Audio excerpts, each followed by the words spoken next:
Well, over the course of his papacy, Francis turned away many of the trappings of the office. He chose to live a modest life at a Vatican guest house and almost never visited the papal vacation retreat overlooking a lake southeast of Rome. Tony Aiello reports simplicity also guided the Pope's planning for his funeral and burial.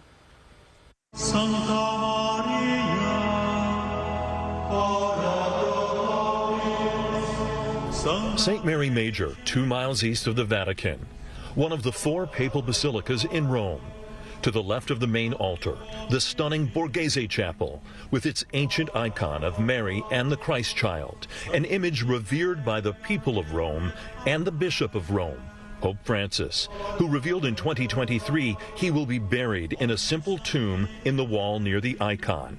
He visited the chapel more than 150 times during his papacy, usually to pray for safe travels.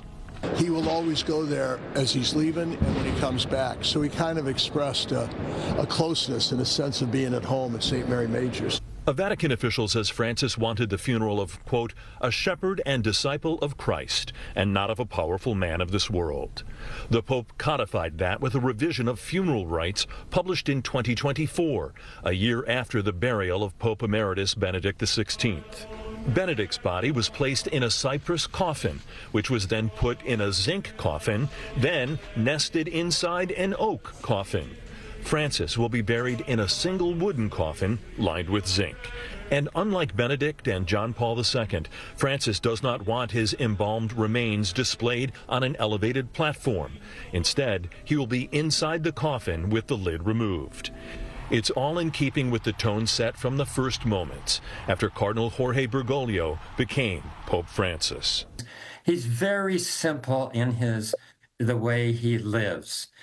It seems to me that the most consistent message of the Bergoglio papacy has been the message he sent when he chose that name Francis. Pope Francis embodies that St. Francis love of poverty, of living a simple lifestyle.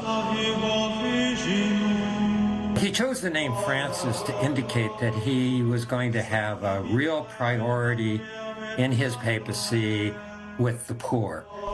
A legacy and approach that will guide the days ahead as Francis is laid to rest. Tony Aiello, CBS News, New York.